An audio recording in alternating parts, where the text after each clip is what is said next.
time begins now. We affirm the resolution. The United States federal government should establish a system of unique biometric identification for all citizens.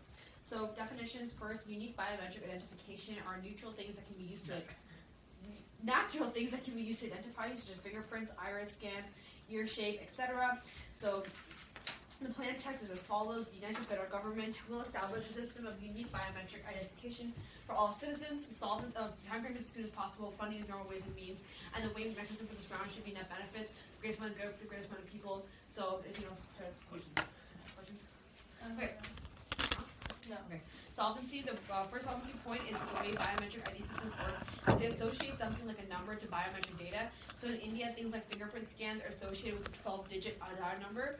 The U.S. system would tie biometric data to social security numbers. The second point is that data is stored offline. In other countries that institute biometric ID systems, such as India, that's how it works. Data transfer is encrypted and access is only given through a strict template. So the advantage is going to be voter suppression. We can see that right now, current voter laws are state ID based.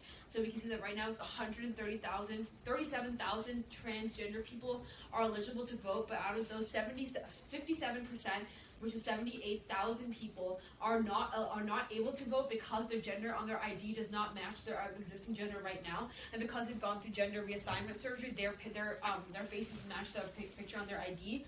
We can see that. Then the second point is going to be natives. We can see that right now, 580,000 natives are eligible to vote, but only 70,000 of those natives cannot vote because only 70,000 of those people can vote because of the fact that there's voter suppression against IDs. So basically, this IDs requires that you have a street address on your ID, and it bans PO boxes. But most natives don't have street addresses because they live on reservations. They have PO boxes, which means these natives can't vote. So that probably leaves like everyone else like unable to vote. Like, when they pass the affirmative plan, the biometric identification system takes the place of state ID. So look to India, where it supplements state ID. So this is probably another way for you can be identified before you vote. Look to India, where like voluntarily, it has this voluntary system. You could voluntarily sign up for the biometric ID process. And 1.2 billion out of 1.3 billion people in India signed up for this system. So that means only 100 million people weren't on the system. So that probably is going to be solvent to the people who are going to be signing up for the system, which means that now you don't have to like force people to use a state ID, which probably removes voter suppression, because that transgender person, even when after they go through gender reassignment surgery, probably can still use their fingerprints, have the same fingerprints, and natives probably have fingerprints too, even if they don't have PO, even if they don't have a street address, which means that these people that were the object of voter suppression laws are now going to be able to vote. The fact that India was able to reach rural areas with like literally no Wi-Fi means marginalized groups in the U.S. are also going to have access. The fact that India was able to reach rural areas with despite literally not having Wi-Fi, probably means that the United States is also going to be able to access these rural residential areas, which means we have the solvency on the level. On the impacts level, we can see the first impact is going to be representation, because you're going to be able to, these people are going to be allowed to vote, because it's going to lead to increased democracy and better policy, because now these people can elect politicians that actually pass policy that advocates towards them. We can see that having now the politicians are going to be actually representative of their population, which means you're probably going to be prohibiting future laws, such as the voter suppression laws that require PO boxes, because now these politicians are actually going to accurately be depicting the interest of the natives. More we can say better policy means people are more satisfied with the government, which leads to higher voter turnout in the future because they believe that they have actual impact on the system. Higher voter turnout probably means that you're going to have increasingly better policy, which is probably going to create a cycle of more turnout, better policy, etc. Because you're going to be encouraging other people to vote. Because the reason that people didn't vote in the Trump election is because they believe that their voice didn't matter. Then voter suppression laws probably propagate that effect. So we can see that being able to people being able to vote probably means that more people are going to vote. Anything else? Dehumanization. Oh yeah, it's probably dehumanization too if you're not going to be allowed to vote, because it's like what's a right? Because the U.S. government's denying you the right of your citizenship, probably based off your ethnicity and race or your gender. Because the government says they're not who you say you are. Yeah, it's probably specifically bad for transgender people because that's probably going to be what's the word? Gender dysphoria. Yeah, it's probably going to cause gender dysphoria for them because the government is treating them as a gender that they're not, which is probably going to be specifically bad for them because these voter laws probably allow this person to live as a gender that they are, not this gender that the state says they are, which is going to be like uniquely good for them. Moreover, we can see these impacts are going to be structural because structural impacts come first because we're going to be solving for structural violence in the status quo and allowing and solving for like their ontology and the way they view themselves and like allowing them to have like advocacy right inside, allowing them to have advocacy. These impacts come first because they're like structurally impacting the status quo. Right, like the current U.S. policy ignores them specifically because they can't vote. Like this is the only chance they have to have a voice and have policies that represent them. Yeah, this right now means that the current U.S. laws ignore them. Like current U.S. law ignores them because they can't vote. Yeah, current U.S. law ignores them because they can't vote. This is probably going to lead the way to better policy for them in the future. Like Yeah. other groups get represented inevitably. Other groups constantly get ignored. Yeah, other groups get represented inevitably by voting, but these groups are the ones getting ignored by the status quo. Yeah. Are you just saying there are no trans people right now that are voting? That's literally not what I'm saying. I'm saying there's 57% of trans people that can't vote. Because state voter ID laws deny them the right to vote.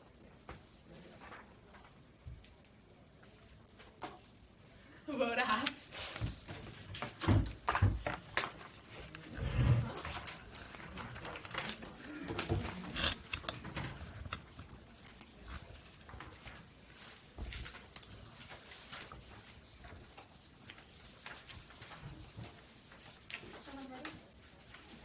Hi, my name is I'm the first speaker today for the negation side. Okay, moving on to the case. The resolution is the United States federal government should establish a system of unique biometric identification for all citizens. Okay, so we're going to be arguing the status quo today, which is that we should not establish this system for all citizens. Okay, moving on into our case. Our first contention is privacy violation. Judge, what the affirmation side has failed to even touch is the massive privacy violation involved. Okay, let's consider the fact this actually violates something called HIPAA. HIPAA is the Health Insurance Probability and Accountability Act. What this act does is it keeps medical information private. But the problem is they come up here and they explain to you that biometric data is like fingerprints and irises. So consider what exactly can a company or a government having this data do? Biometric features can disclose physiological and pathological medical conditions. For example, fingerprints can disclose chromosomal diseases, and iris patterns can disclose the genetic sex. Hand vein patterns can disclose vascular diseases, and furthermore, emotion detection. This is critical here, Judge, because this violates HIPAA. The problem with this resolution is the problem with what the affirmation's done is that there's currently no legal rules and no regulations in place to do with this. This is a policy that is probably a few years too early right now, and there's no regulations, no laws in place to essentially regulate this in any way whatsoever. There's no rules right now with this, and for this reason, it's an extreme risk to privacy and individual freedom.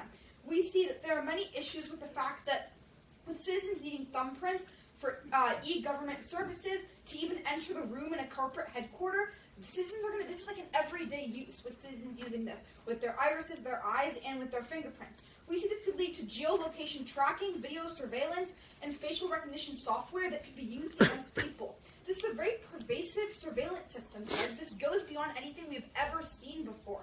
Everyone's information is automatically held by the government and by companies. This violates civil liberties. Furthermore, we currently see that half of American faces are currently already stored in the FBI in massive databases. Half of American faces are already stored in the FBI. We see that under the affirmations plan, there will be increased power of authorities to reduce freedoms to those granted. Think about this. If an ID is required for employment, you and your employer could be fired if you do not produce this ID.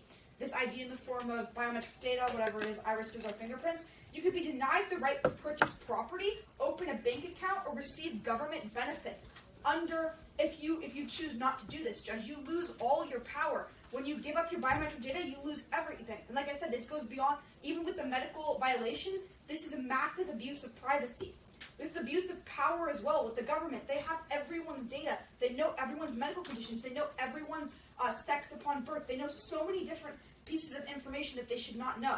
We see that this leads to, the New York Times reports a potential increase in discrimination on the basis of race, ethnicity, religion, political views. And furthermore, if this is used to enforce immigration, which we're reading in articles, this has been used, currently many uses are in airports to enforce immigration and many national instances.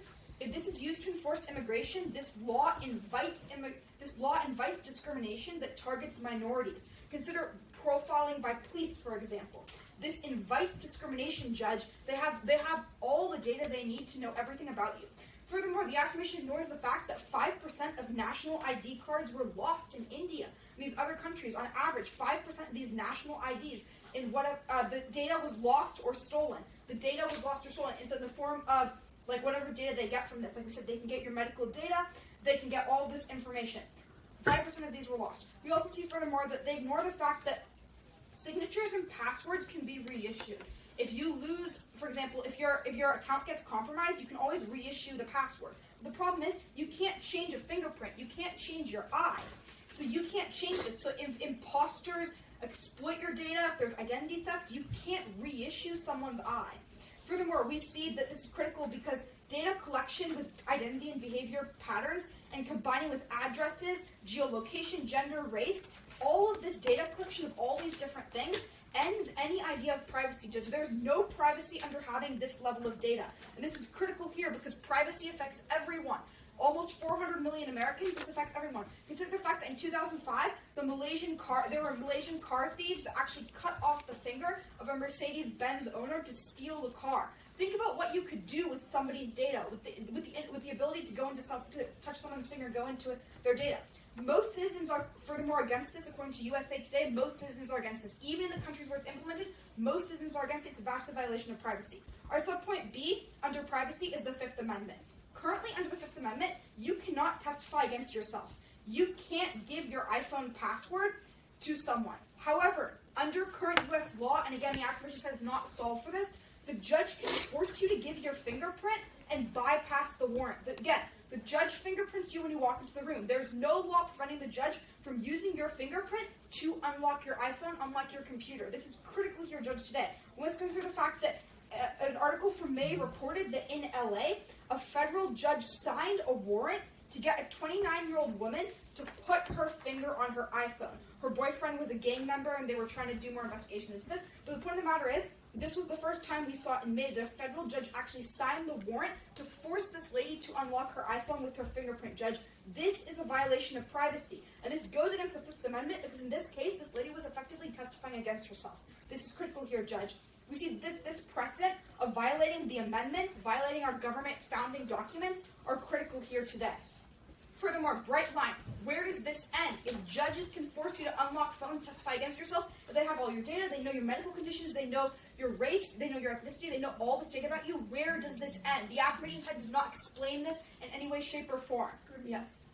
Isn't this the status quo? Like, aren't all your warrants from the status quo? Like, all the harms exist in the status quo. No, this is biometric data that was instituted in one area, where we're saying that this is negative. Furthermore, we see that fingerprint swipes are easy to do with an immeasurable impact. We see the impacts of this are furthermore privacy violations. Okay, on to the AF case. Okay, so on their state ID point, biometric data doesn't solve for trans people who have not had gender reassignment surgery. This is critical here, Judge, because you're trying to solve for all of trans people being able to vote. It still doesn't solve for a very significant population of the data of the people. Furthermore, they say that we can allow trans people to vote, but the problem is this. Under what they're advocating for, people are forced to identify themselves. This could lead to even more violence against trans people. Trans people are effectively forced to identify themselves as trans. This is literally violent. This is many of the issues we see in the status quo states. No, I'll take it at the end of our time. Okay, we also see furthermore that these can be hacked. When we're having voter data, when we're having millions of Americans using their data, this can be hacked and people can be forced to give up their personal information. Higher vote out turnout, but at what cost to the average American? The average American is losing all their data. At what cost? Is this really going to force that many more Americans to vote? It would probably decrease voter turnout when trans people don't feel safe taking votes. Yeah, when trans people don't feel safe having to disclose the fact that they're trans and give up their personal information, this would probably even decrease voter turnout. We turn their point on trans lives. Furthermore, they say this is they associate numbers with biometric data. Judge, it can still get sold. It can still get stolen and taken advantage of. They don't solve for this.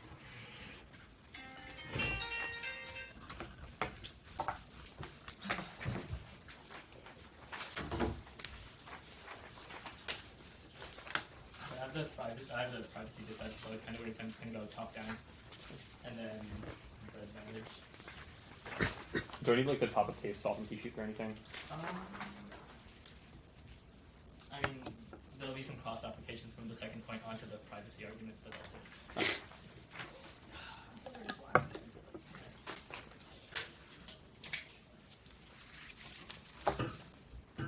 Everyone ready?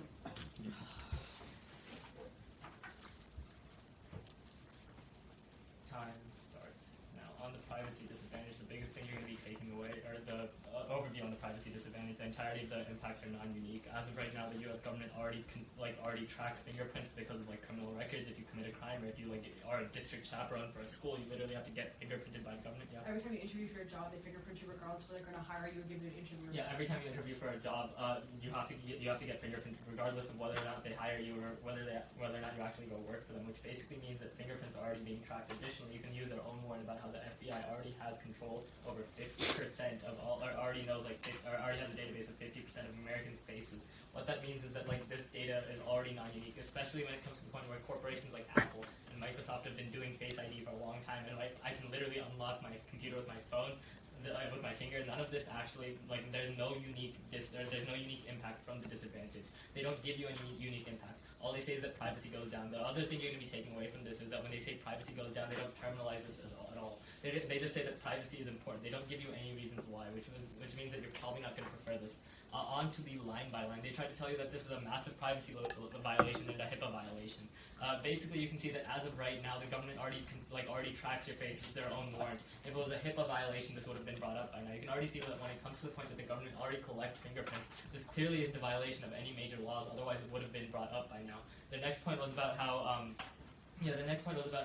this is going to be the use of biometric data is going to become everyday use and become pervasive, and you're going to be required to use it everywhere. You're going to see that politics solves for this. They themselves tell you that this biometric identification isn't approved of. You can see that Democrats don't like the widespread use of biometric ID because they believe that it's going to be harmful to immigrants. And you can see that Republicans don't like the widespread use of biometric ID because they believe that it's going to be an infringement on personal rights. What that means is that biometric ID is going to be at best a supplementary feature, which is going to be important because it means that when you don't have access to other forms of ID, you still have access to biometric ID. But while you have access to other forms of ID, you can still use those other forms of ID. That checks back against the harms of the disadvantage, because it means that even if people don't have or don't want to use their biometric ID, they can still use their regular ID cards because the biometric is a supplementary feature, and it's very unlikely that it's going to be required because of the political backlash. The argument that most people aren't going to want to do it, like in India, obviously 1.2 billion out of 1.3 billion people did it. That probably means that it's good for the population. But moreover, if they don't want to do it, then they don't have the next argument you're going to be seeing here is that it's not compulsory. This is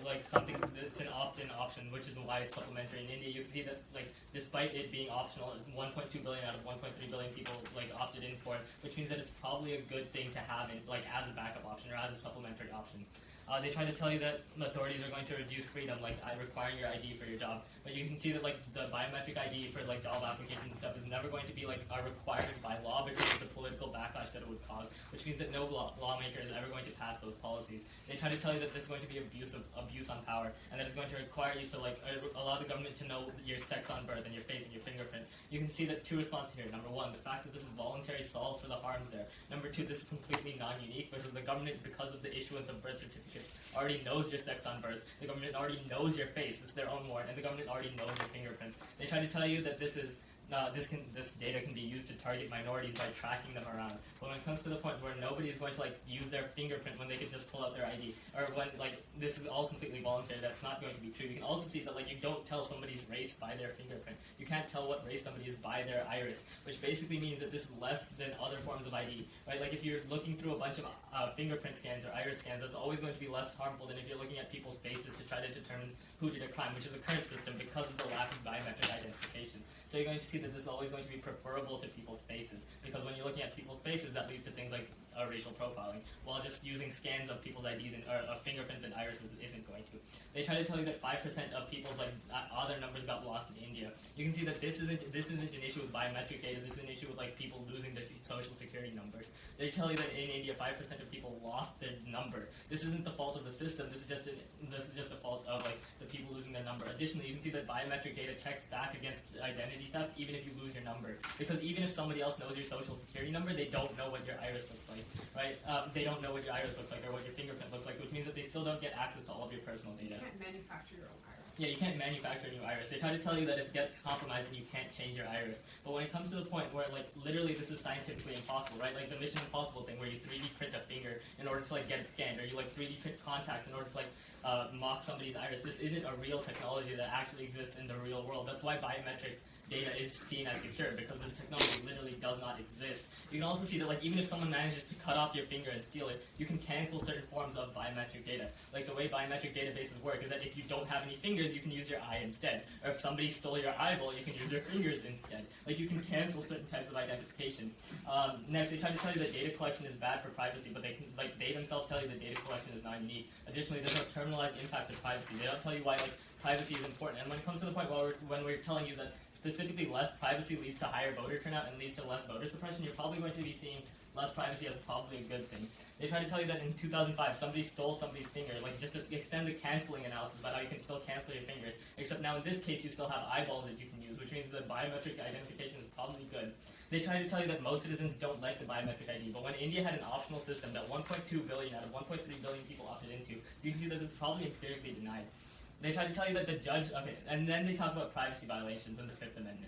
The entirety of this is non-unique. All of the cases they give you are things that happened right now in the status quo without a system of biometric identification. They try to tell you that a judge can force you to give a fingerprint and then, like, unlock your iPhone, but that's what's happening right now. That's non-unique. So, like, whether you vote AF or you vote neg, that's still happening. The judge can still force you to, like, unlock your phone. The judge can still force you to scan your fingerprint. Also, her boyfriend was on trial, not her, so it's not a violation of the Fifth Amendment. Yeah, also, her boyfriend was on trial, not her. Like, it's not a violation of the Fifth Amendment because she wasn't forced to testify against herself. She was subpoenaed. The next response here is that, like, if there was a violation of Fifth Amendment in court, like, by a judge, that probably would have been overruled by now and made illegal, which means that, like, either the status quo solved or it's not a violation.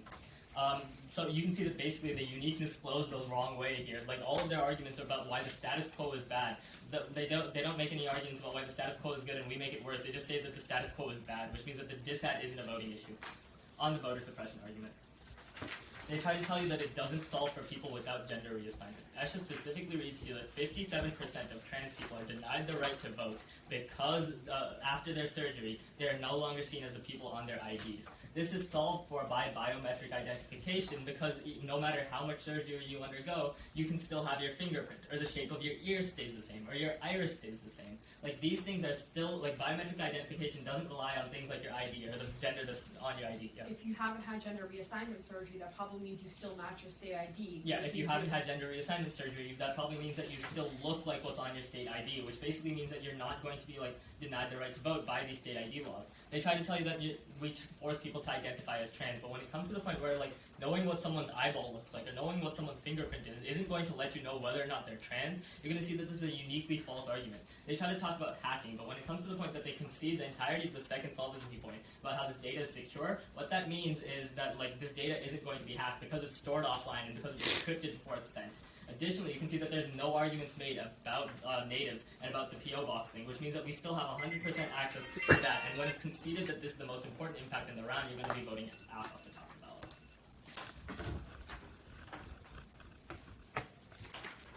Alright, order is going to be negation case and order.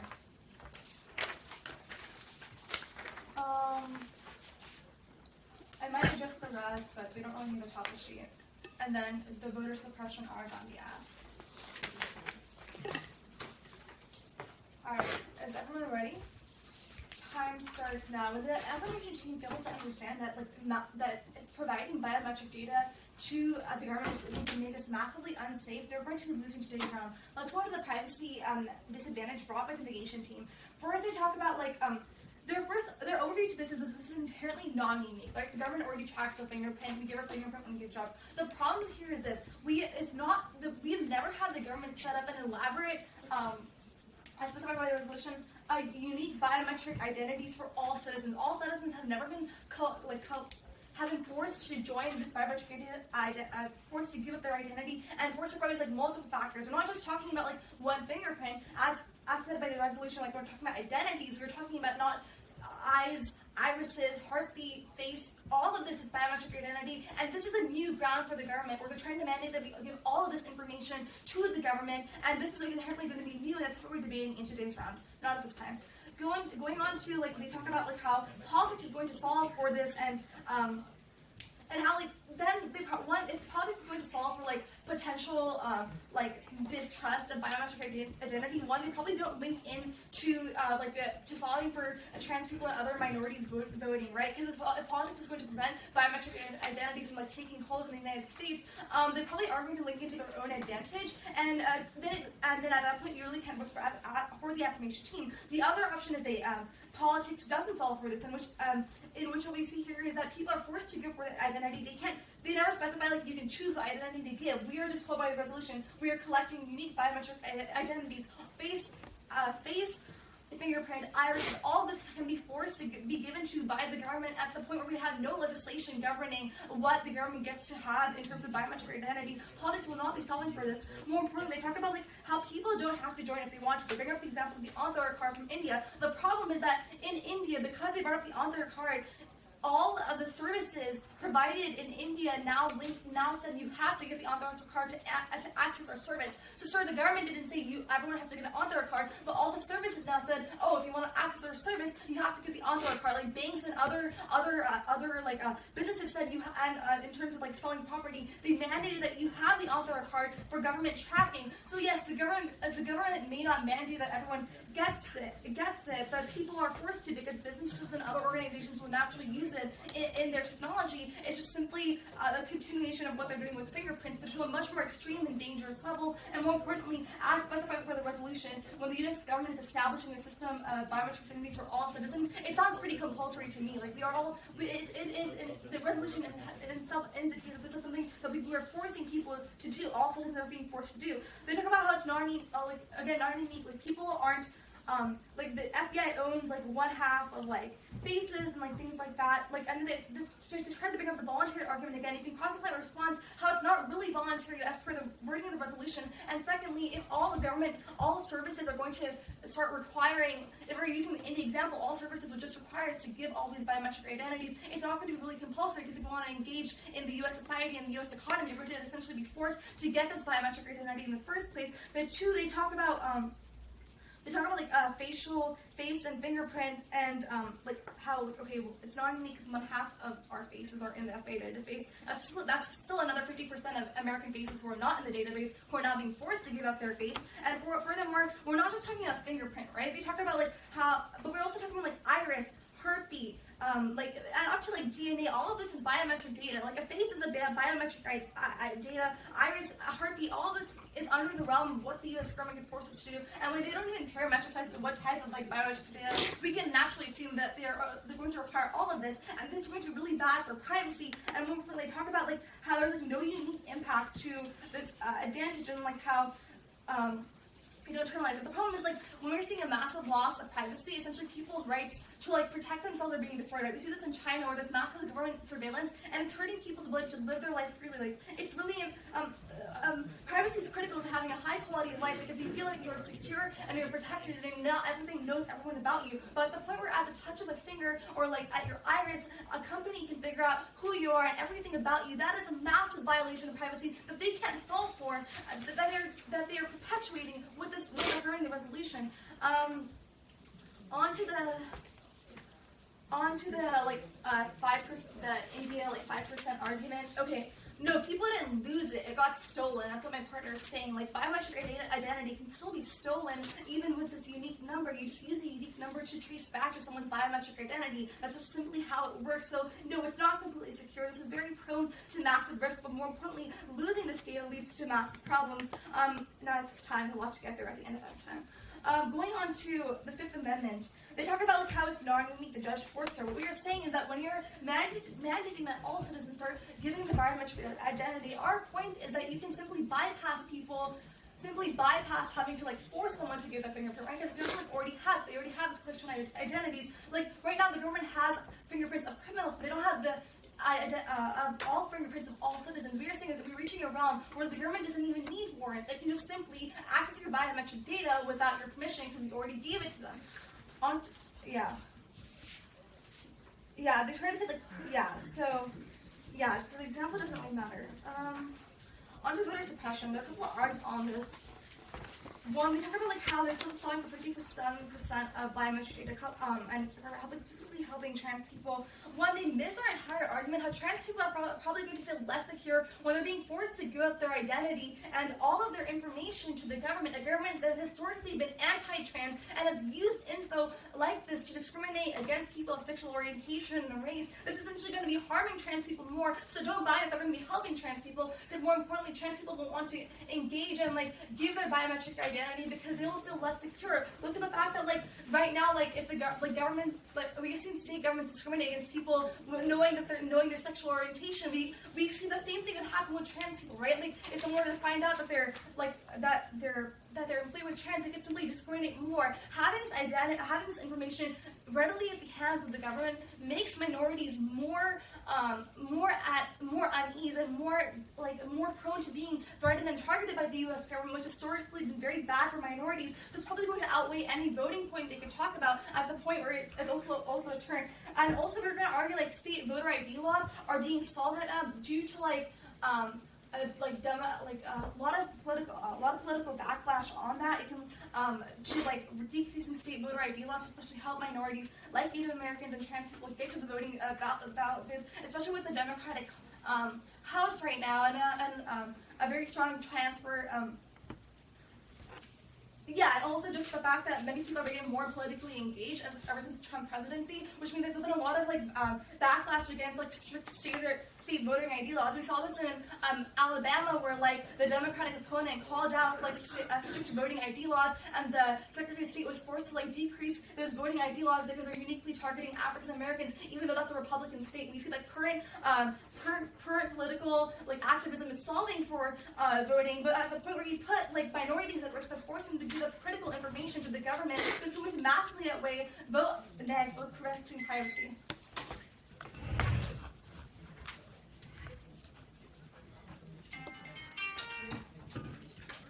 Okay. Judge. So in the second affirmation speech, essentially brought up the fact that it's optional now. It's not compulsory. So Judge, if it's optional, then what incentive does anyone have to opt in? Like my part said, they didn't tell the true story with India. In order to receive these services, people were inclined to opt in. They couldn't receive these bank services. It wasn't convenient for them. They have other reasons to opt in. Giving your data to the government is not a reason anyone would have to opt in. Would you actually opt in? Would you actually give your government the data, given what they've currently given to you? Okay, so in the affirmations world, they're going to be helping a few trans people, and they're going to be helping a few Native people. Okay, but what about everyone else? The average American still does not have an incentive to opt into this system. So with the data of people from very specific demographic groups, like Native people and trans people, how is that going to help overall security or overall whatever they're trying to do? They still don't have enough data to do whatever the affirmation side is trying to do, which once again, consider the fact they never really told you what they're doing with the data. What exactly, because we know that in India they're using it to access other services like banking services, but with the resolution specifies it's just biometric system for all citizens. What is the system for? What are they doing with the data? Besides voter ID laws that specifies a very small portion of the population, what about everyone else? What is everyone else's reason to do this? How does this help us? Furthermore, they say with the all citizens part, my partner and I still believe the way the resolution is specified, it's all citizens. If the average citizen doesn't have a reason to opt in, this is not a system for all citizens, Judge. Furthermore, they say that privacy doesn't matter. Judge, I came up here in my first speech and I explained to you how privacy is a cornerstone of American democracy. The average American, the average citizen, I gave you data as to how all these people from Australia and India, the average person does not want to give up their biometric data. The only reason they gave it up in India is because they were receiving other services they wouldn't have been able to receive otherwise. This is not the case here in America. The reality here is that privacy is critical to democracy. Privacy is important. We've explained this to you really clearly. You should weigh based on privacy.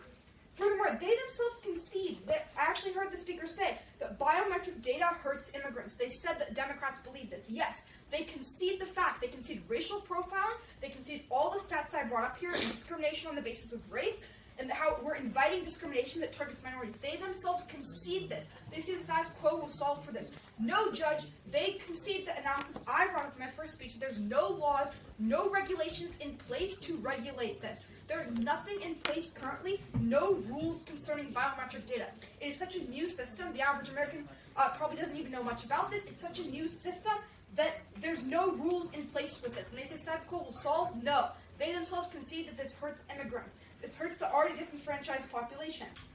Judge, this is critical in this round because you have to consider all of the evidence we've proven as to how biometric data does not benefit the average citizen. We explained to you how it was an abuse of power. I gave you evidence as to how 5% of cards were lost or stolen every year in India. I gave you evidence as to how you can't reissue signatures and passwords, putting people at risk if their data gets stolen, if there's identity theft, if there's a violation, or if there's imposters. I gave you all this evidence. We explained to you how if an ID is required for employment, your employer and you could be fired, or could be fined, or you could be denied the right to purchase property and do all these other things, Judge, without this. They have not given you a single example of a person who physically benefited from this, besides India, which again we already explained to you how that's not the same case in America.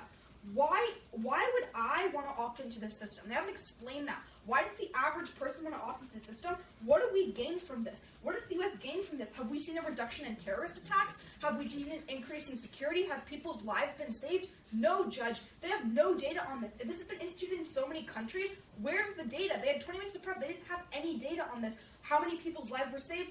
Helping security. So for these reasons, the fact that it's a massive privacy violation and privacy is key to democracy, we strongly vote Ned. So we'll go voter suppression, then security, then impact credit cloud. Everybody ready? I'm sorry. Say that one more time. Your order. Voter suppression, privacy, impact craving, and flood. Great, thanks. My time begins. On the voter suppression argument, they have there's virtually no responses here, which probably means that we have 100% solvency to this impact. The only arguments here that they have is that if these laws were specifically suppressing voters, they would be repealed because of democratic government. First of all, we can say that their empirics are false. The Georgia analysis that she cites, it did not actually happen. That the voter suppression law was not repealed. Otherwise, a Democratic candidate would have won. Moreover, we can see that these voter suppression laws has existed for a long time and have not been repealed because they're not like, oh, natives can't vote, oh, transgender people can't vote. There's specific litigation that says, oh, your gender must match the one on your state ID. There's specific litigation that says you must have a street address on your state ID. That ends up the side impacts of these legislation impacts natives and impacts transgender people. These are why this is how voter suppression works. It's not a direct discrimination law, which is why it's not going to be repealed. That's why we can see specifically by having biometrics, we're going to be able to solve for this because you don't need to have you don't need to specify a gender when your iris is the way they identify you. You don't need to specify a fingerprint. You don't need to specify whether you're a native or not, where your street address is when you have a fingerprint, which is how biometrics solve for the impacts on the advantage. They tell you, why would the average person want to join this? Why would I want to join this? I don't care if you want to join it. I care about 78,000 transgender people who want to vote. And those are the people that are going to be opting into the system because they probably want to have policy that works better for them and that doesn't dehumanize them and doesn't prevent them from voting. So we can see on this impact, we can see that this impact is the most proximal impact, is the most important impact because it solves for structural violence. It solves for the ability for these already marginalized and disenfranchised groups to access like their fundamental rights as citizens, which is why you're going to be voting on this impact first. Even if you grant them 100% solvency to their impacts, which you probably vote at the end of this PMR, but we can see that even if you're granted 100% solvency to their impacts, you still vote because they can see that our impact comes first. They can see that because other people like voters, their issues get solved long term. They can see that because other people are already voters, their issues get solved long term because they're electing politicians that would serve their interests. But we can see that because transgender people and natives can't vote, that means their interests are not going to be solved in the long term, which is why you need to pass the affirmative plan in order for their issues to be solved. Point of order, stop time. The argument that other people's issues get solved because they can vote is new, and that should have come up earlier. Literally came out of the PMC. The argument on the voter suppression was that the reason this impact comes first is because the status quo is not solving their issues because they can't vote, and that's why you can see that you're going to be preferring this impact because other people's issues get solved by the government because they can vote for politicians that advocate for them. It's like literally the advantage. Judge discretion. Okay. My time is going to resume now. So at this impact level, you can see you literally can quantify this impact. 78,000 transgender people, 580,000 minus 70,000 people. I can't do math right now. Natives, that's a lot of people. So you can see this is quantified impact, probably winning on magnitude because they never actually tell you how many people are going to be impacted with poverty, and they don't weigh these arguments under probability or magnitude. You have 100% solvency to this impact. If you have biometric identification systems, there's no way to actually suppress these voters. Probably means that you're going to be voting on this argument itself. On security, is this it? Okay. On the security, we can see that first of all, biometric data will not be mandatory because of politics. We can see that Democrats believe that biometrics will hurt immigrants, and Republicans believe that it violates privacy, which is why you're not going to make it mandatory to join. The U.S. government will not make it mandatory to join the system. Not join the system, like use the system. Use the system. The resolution implies that all citizens, so all citizens will be required to register biometrics, but no one actually has to use this as an identification system. They can also use state IDs. It's a supplementary system. We're winning this specific argument. Moreover, we can see that fingerprints and faces are non-unique right now. Corporations and the government have access to these to the biometrics right now. You're required to fingerprint every time you go in for every time you register something with the government. You're required to fingerprint every time you go in for an interview. I'm pretty sure every person in the United States has interviewed for a job at some point. That probably means that private corporations, the government already has access to fingerprints, which means the disadvantage is non-unique.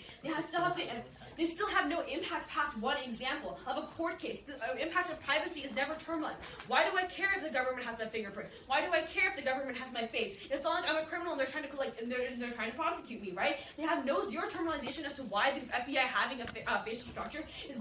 There isn't policies that require it for things. It's not going to happen in the United States. They don't require you to use your fingerprint. They don't require you to use your facial structure to go anywhere or in order to buy your house, etc. We can see that the only policy that's required is to register your fingerprint. You don't actually have to use it. Moreover, you can see when you sign for a house or when you go to a bar. The argument that like there is no policy like that you're managed to use it, I think that's like new articulation. It's the politics means like that's just. Nether read this argument that said politics means that you're not going to be required to use your biometrics for anything because of the fact that Democrats and Republicans believe that this is harmful. That probably means that you're not going to be required to use biometrics, etc., to buy a house or buy a car or whatever. Moreover, you read the argument that we're going to be required to use it to buy a house out of the neg block. So even if Nether didn't read it, it's probably still okay. It's just discretion. Okay, resume time now. Next, we can see that hacking can't happen because the data is stored offline, so that probably takes out all the solvency on the neg. Honestly, you should be probably voting aff on the chance of solvency alone because we can see that first of all, privacy is never terminalized. They never tell you why it's good. They just say, Judge, we tell you it's good. We see people can't live life freely. I think that people that can't vote also can't live life freely, and that's probably a more proximal impact and more tangible impact because they never tell you why privacy is important. They never tell you why people having facial structure is important or why it's good specifically. They just assume that it's good, which is probably not good in a debate round. We tell you that being able to vote is specifically good because not being able to vote is a form of dehumanization. We tell you that by passing the affirmative plan, you solve for gender dysphoria and structural violence. They try to go for racial profiling out of the block, but they can see the analysis that like fingerprints are less racist. Fingerprints are less racist, and this is why racial profiling is not an impact. That's why you vote aff.